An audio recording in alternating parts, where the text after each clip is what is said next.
Latest updates के लिए ultra channels को सब्सक्राइब करें और बेल आइकन को प्रेस करें। लो माया, थोड़ा सा साबूदाना पी लो। पी लो ना। आइए आइए, बहुत बहुत धन्यवाद जो आप लोग मेरा कहना मानकर आ गए। आइए। इधर आओ जी। वहां क्यों खड़ी? अमीर होंगे तो अपने घर के होंगे, हमें क्या? हमें अपनी इज्जत प्यारी है। इस तरह बदनाम होने से तो मर जाना अच्छा है। धकेल दो इनकी लड़की को इनके घर में। बड़े आदमी बनते हैं, ठोंगी कहीं के। क्या बात है बेटे? उससे क्या पूछते हैं? आप नहीं जानते? ऐसे घर में जो होना चाहिए वही हुआ। जैसा बाप वैसी बेटी। माँ, बेटी क्या हुआ? क्या हुआ? ये लोग मुझे गलत समझते हैं माँ। नहीं, अरे माया, जरा संभालो बच्चा। आओ समधन, वहां क्यों खड़ी? इधर आओ। खबरदार आगे बढ़ी तो टांगे तोड़ दूंगा। बस यहीं से लौट चलो। अब यहाँ एक पल भी रहना, अपने नाम पर पट्टा लगाना। चलो। समझे साहब, क्या मैं कुछ कह सकता हूँ? हाँ हाँ कहिए, क्या कहेंगे आप? अब किस लायक रह गए आप कुछ कहने के? आपका भंडा तो फूट गया। बिल्ली आंखें बंद करके दूध पीती है और समझती है सारी दुनिया अंधी है। अरे हमें तो झांसा दे दिया, अब और किसे फंसा रहे हैं खन्ना साहब? और देखो ना पाखंडी को, कैसा धन दौलत इज्जत और मान मर्तबा मिला हुआ है। बस आप कह चुके या और कुछ बाकी है? और क्या कहना है? खुद का घर बार पत्नी बाल बच्चों के होते हुए उन्हें सरासर धोखा देकर एक रखेल भी रखी हुई है आपने, और उससे बच्चे भी हैं। अगर आप भले आदमी हैं तो पहले मेरे सवालों का सीधा जवाब दीजिए। क्यों जवाब दूं? किस लिए जवाब दूं? आप होते कौन है जिससे मैं जवाब दूं? मेरी 2 पत्नियां नहीं, 1000 पत्नियां हैं। पता है आपको? मैं पूछता हूं, पता है आपको? समझी साहब, मनुष्य का चोला पाना ही काफी नहीं, कुछ गुण भी चाहिए। मन का पवित्र, बात का सच्चा होना चाहिए। प्रेम, नम्रता, दया, धर्म, ये सब भी चाहिए। हर आदमी जो पैदा होता है उसे चाहिए कि वो अच्छा बनने की कोशिश करे, अच्छा काम करे, अच्छे विचार रखे, आपकी तरह नहीं। बैठिए। अगर मैंने कोई बेजा बात कह दी हो तो माफ कर दीजिए मुझे। बैठिए। मैंने कहा बैठिए यहां।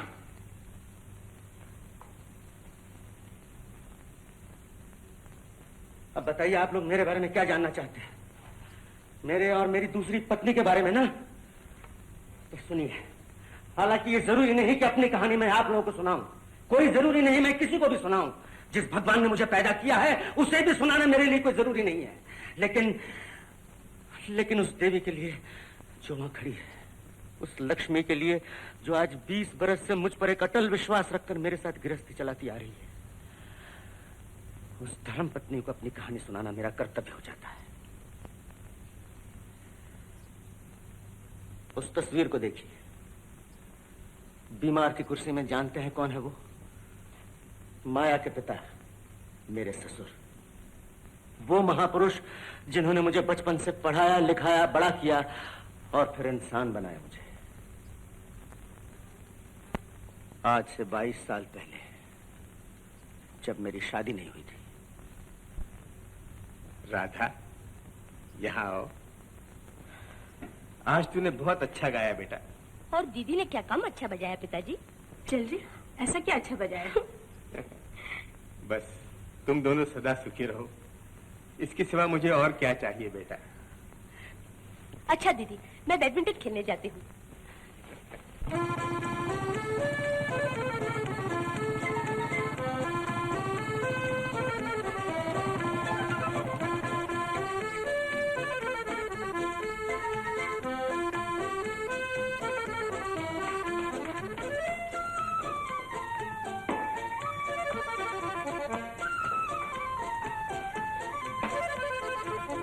ये आपको साहब बुला रहे हैं। सब बुला रहे हैं जी।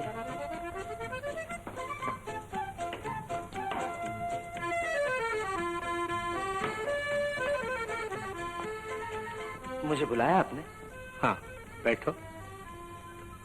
मैं तुमसे एक बात पूछना चाहता हूँ, सच सच बताना।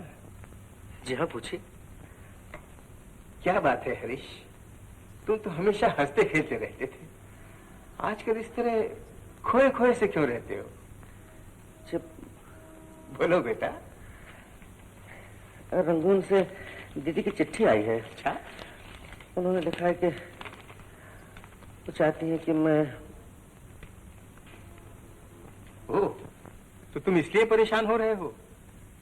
रंगून में तुम्हें मोटर इंजीनियर की नौकरी मिल रही है, ये सुनकर क्या मुझे खुशी नहीं होगी?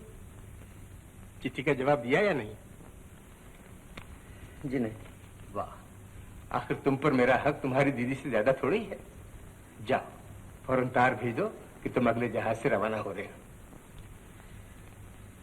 बाबूजी, आप तो वो देवता हैं जिन्होंने मुझे और मेरी बहन को बचपन से सहारा दिया, हम अनाथों को पाल पोस कर बड़ा किया।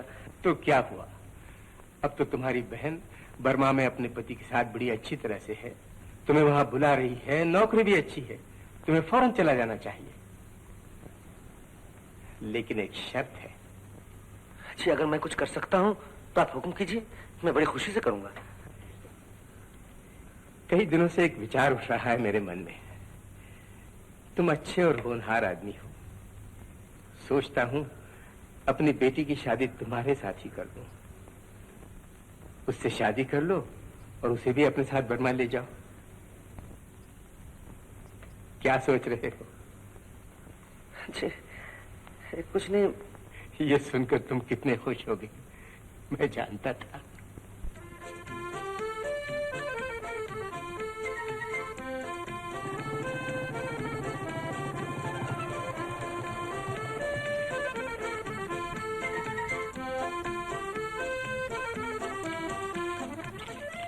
मिस्टर, ये लड़कियों के खेलने की जगह है, तुम्हें पता नहीं यहाँ मर्दों का आना मना है।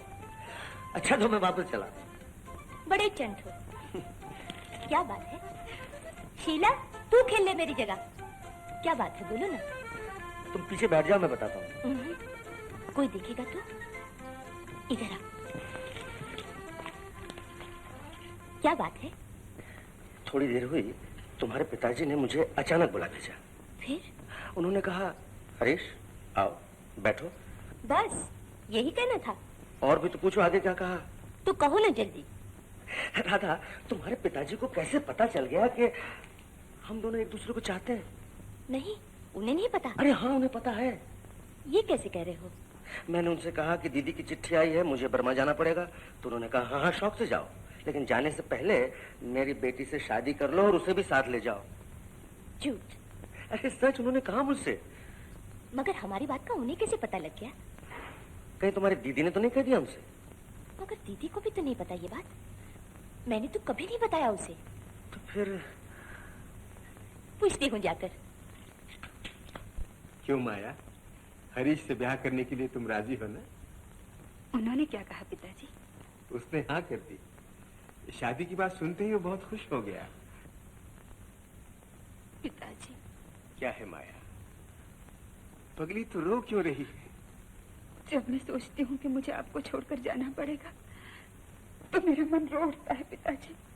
ये कोई दुख करने की बात है बेटा? ठीक समय में ब्याह करके पति के घर चले जाने में ही लड़कियों की शोभा है। पिताजी, अब जल्दी से राधा के लिए भी कोई लड़का ढूंढ लीजिए ना। वो तो चिड़िया है, उसे कुछ दिन और हंसने खेलने दे बेटा। पहले बड़ी बहन के ब्याह की शहनाई बजने दे। हरीश बड़ा भाग्यवान है जो उसने तुझे पाया। नहीं पिताजी, भाग्यवान तो मैं हूँ। जब से मैंने उन्हें देखा है, मैं उन्हें चाहती आई हूँ।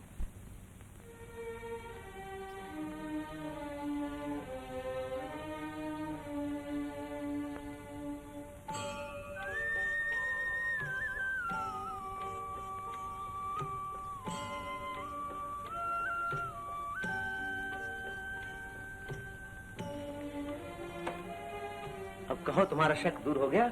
हाँ, बिल्कुल दूर हो गया। लेकिन मैं तुमसे एक बात पूछना चाहती हूँ। एक क्यों 10 पूछो ना, जो कुछ भी पूछना है शादी से पहले पूछ लो। अगर मैं अपनी खुशी के लिए तुमसे कुछ करने को कहूँ तो करोगे? जरूर, हुक्म करो। और अगर पिताजी चाहे तो तुम उनकी मर्जी का कोई काम करो तो? जो कुछ भी हो वो करना मेरा कर्तव्य है। जो कुछ भी हो। जो कुछ भी। सच? हाँ सच, मैं वचन देता हूँ। हरीश, तो तुम्हें मेरी दीदी से ब्याह करना होगा। राधा, ये तुम क्या कर रही हो? मेरी और पिताजी की यही इच्छा है हरीश, कि तुम्हारी शादी माया के साथ हो। पर ये कैसे? मुझे उम्मीद है तुम जैसा सज्जन पुरुष दिया हुआ वचन कभी नहीं तोड़ेगा। मगर राधा, तुम अचानक ऐसी बातें क्यों कर रही हो? मेरी समझ में।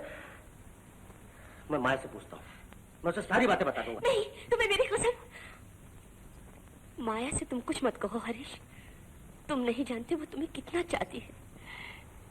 पिताजी ने जो तुमसे शादी की बात की, वो माया के लिए ही की। और तुम? दीदी के सुख के लिए मैंने अपने प्रेम का बलिदान कर दिया है। देखो, मैं तुम्हारे पाँव पड़ती हूँ, तुमसे भीख मांगती हूँ। मुझे बिल्कुल पता न था कि दीदी भी तुमसे प्रेम करती है। अगर मुझे मालूम होता, हरीश, मैं तुम्हें बहुत दुख दे रही हूँ। मुझे माफ कर देना हरीश। अगर तुमने माया को स्वीकार न किया, हमारा सारा परिवार बर्बाद हो जाएगा। दीदी का दिल टूट जाएगा और न जाने पिताजी पर क्या बीतेगी। ये सब देखकर मैं जिंदा नहीं रह सकूंगी हरीश। हाँ कहो, भगवान के लिए हाँ कहो, मेरे लिए हाँ कहो, मेरे लिए हाँ कहो। तुम्हारा उतना न सही, लेकिन त्याग मैं भी कर सकता हूँ राधा। अगर तुम्हारी यही इच्छा है तो मैं माया से शादी कर लूंगा। इस परिवार को सुखी करना मेरा कर्तव्य है। नहीं हरीश, सिर्फ कर्तव्य निभाने के लिए नहीं, तुम्हें माया को सच्चे दिल से प्यार करना होगा। माया को कभी नहीं पता चलना चाहिए कि हम तुम कभी भी आपस में प्रेम करते थे। अगर उसे पता चल गया तो वो बहुत दुखी होगी हरीश, वो मर जाएगी। उसे कभी नहीं मालूम होगा राधा। मुझे वचन दो। मैं वचन देता हूँ, मुझ पर विश्वास रखो।